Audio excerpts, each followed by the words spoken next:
Harmonize na Kajala kuna uwezekano mkubwa wa wawili hao kuingia penzini tena baada ya wawili hao kwani blokiana kupitia peji zao za mitandao ya kijamii ikiwemo Instagram, ambako kwa kipindi cha muda wote huu walikuwa wameblokiana. Ikumbukwe Harmonize alishawahi kudeti na wanawake kadhaa akiwemo mzungu Sara ambaye alidumu naye kwa muda mwingi sana au kwa muda mrefu, na mpaka mashabiki wakawa wamefikia hatua ya kuwaona wawili hao kwamba maybe ni ndoa, lakini baadaye mahusiano yao yakaja kuvunjika. Na ukiacha mzungu huyo, lakini pia Harmonize alishawahi kudeti na Jacqueline Wolper, Poshi Queen pamoja na Brianna, lakini mahusiano yao hayo hayakupendwa kama ambavyo yalipendwa ya yeye na Kajala. So this time around tunaona wameaniblokiana kupitia peji zao za mitandao ya kijamii, kitu ambacho naweza kusema kwamba ni moja kati ya fursa kubwa kwa wawili hao kuweza kurudiana tena, lakini pia ni fursa kwa mashabiki ambao tunaona katika kipindi fulani hivi walijaribu kufanya kampeni za kutaka kuwakutanisha au kuwafanya wawili hao warudiane. Tuliona kipindi fulani kwa Stani na Mwijaku, walikuwa ni mmoja kati ya mashabiki vinara wa Harmonize ambao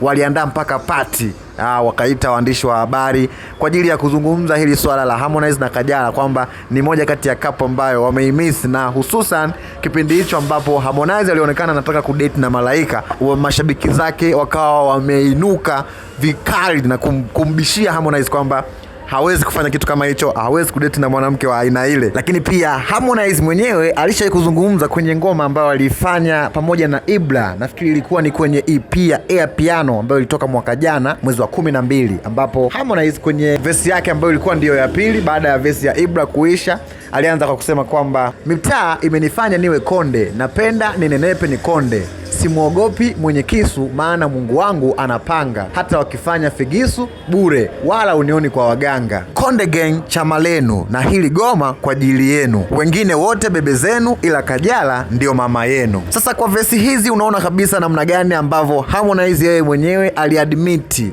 ni kwa namna gani yeye na Kajala hawawezi kuachana, kwamba atazunguka kote huko, ataenda huko, atadate na nani, lakini mwisho wa siku atakuja kurudi tu kwa Kajala kwa sababu ndio mama yetu.